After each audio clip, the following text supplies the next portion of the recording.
Welcome back, everybody. This is Eric here with Iraq Veteran 8888. All right, got some more 2A news for you. This one comes from our friends at The Truth About Guns, and this article is written by Dan Zimmerman back on March 25th. All right, so this one's a little bit old, but I really wanted to hit on a few things and discuss this a bit because I think it's pretty pertinent, and there's a lot of hypocrisy that I love to point out in this type of stuff too. So we'll get into this, and this is called "The Feds Fight the Flow of Chinese Auto Sears into the U.S." Wow, that's a mouthful of a freaking headline, isn't it? Let's get into this, all right? This comes from Dan Zimmerman. The Bureau of Alcohol, Tobacco, Firearms, and Explosives, the federal agency responsible for policing guns in the U.S., said it seized 1,500 weapons modified with auto sears in 2021, a staggering increase over 2020, when only 300 were recovered. Auto sears are everywhere on the street right now, said Jeffrey Boschik, a 21-year ATF veteran who now serves as a special agent in charge of the Dallas Field Division. They're one of the scariest things we've dealt with since I became an agent. The ascent of the auto sear has been propelled by its availability and ease of use. The American market is largely supplied by China, where manufacturers sell the devices on websites like Alibaba and Wish.com directly to consumers, law enforcement officials say. Auto sears are often advertised as airsoft parts or tools and shipped with false documentation and packaging labels. They can also be created using a 3D printer. We're going to get on that in a second. Once in a person's hands, installation can take just seconds and requires scant technical knowledge or tools. It's so simple, said Rick Vasquez, the former head of the ATF's Firearm Technology Division. The information is out there, and the knowledge to do it is out. So here's the thing. I mean, why are you going to get so upset over this when obviously anybody with a 3D printer can print not only a Glock frame and put it together with a parts kit, they can print auto sears, they can print, Swift links and things like that drop into ARs. I mean, here's the thing. I know this gets thrown around a lot, but I know you've heard this, you can't stop the signal. I mean, come on. There is no way in a million years that they're going to be able to regulate this in the way that they want to regulate it, right?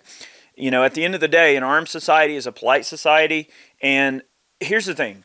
Prohibition ended in the way that it did because of mass noncompliance, right? And when you see people printing, 3D auto sears for the 3D printer, or they're buying them online, and they just simply don't care about your rules, about your laws, it goes to show that society is changing in a way, and culture is changing in a way that people want access to these things, right? They see all the scary stuff going on. Now, let's move along a little bit here, and we'll talk a bit more. Joe Lestrange said that in the last 3 years, Homeland Security has seized 4,348 auto sears and opened up over 600 investigations related to the devices. While the agency regarded those seizures as successes, he said auto sears continue to show up in criminal investigations at an alarming rate. Stopping the flow of the devices, he added, depends on gathering new intelligence about how auto sears are entering the country. We don't know what we don't know, said Lestrange. Well, what a way to end that. You're right. You don't know what you don't know. I mean, how many random black market machine guns are out there that, we're not talking a drop-in auto sear. We're talking, a machine gun that was brought over from another country and smuggled into the country. I mean, how many RPGs and grenades and rockets and explosives and dangerous chemical weapons are out there that you don't know about? Yeah, you're right. We don't know what we don't know. Yeah, you're right, because the only time you know that evil is going to happen is when evil rears its ugly head and presents itself, right? So you can't infringe on the rights of honest, average people. Now we're talking, 4,348 auto sears. In the giant scheme of how many gun owners there are, how many firearms are out there, that is such a minuscule amount. Is it really a talking point that you can actually verify is something that is that much of an area of concern, right? Remember those coat hanger things that they were selling that it's basically a drop-in auto sear for an AR-15, but they sold it as like a coat hanger accessory? There's always going to be a workaround. If a gray area exists, people are going to toe that line as far to the gray area as they can, right? And I think that they're really making a bigger deal about this than they really need to.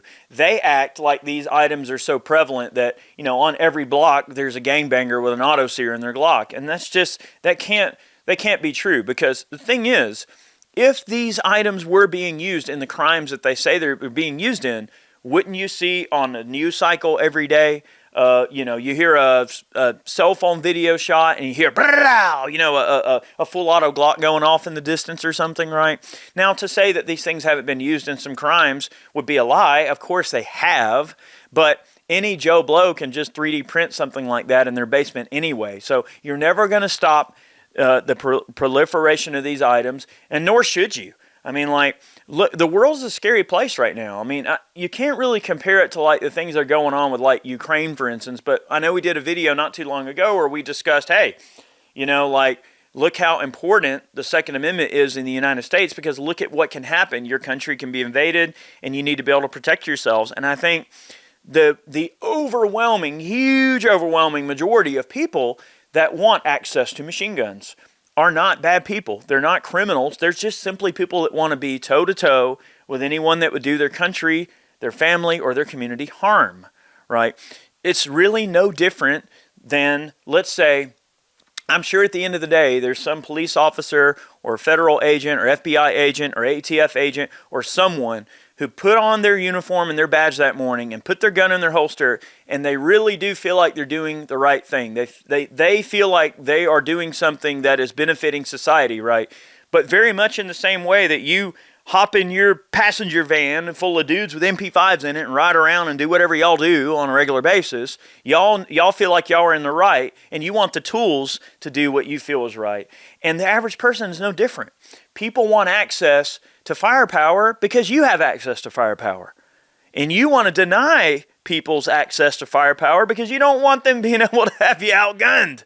I mean, at the end of the day, if we're just really being logically consistent with each other, that's what this is really all is an arms race where you're afraid of the average people having access to the tools that you have access to without any special paperwork, right? Anytime a gun law passes, federal, law enforcement, whatever, military are all exempt. Of course, they're going to be exempt from any gun laws, because how can you carry out your will of the state against people if you don't have tools that are better than theirs? So that's really what this all comes down to. If we're being morally and logically consistent with each other and being honest with each other, this isn't about them being worried about some gangbangers having auto sears.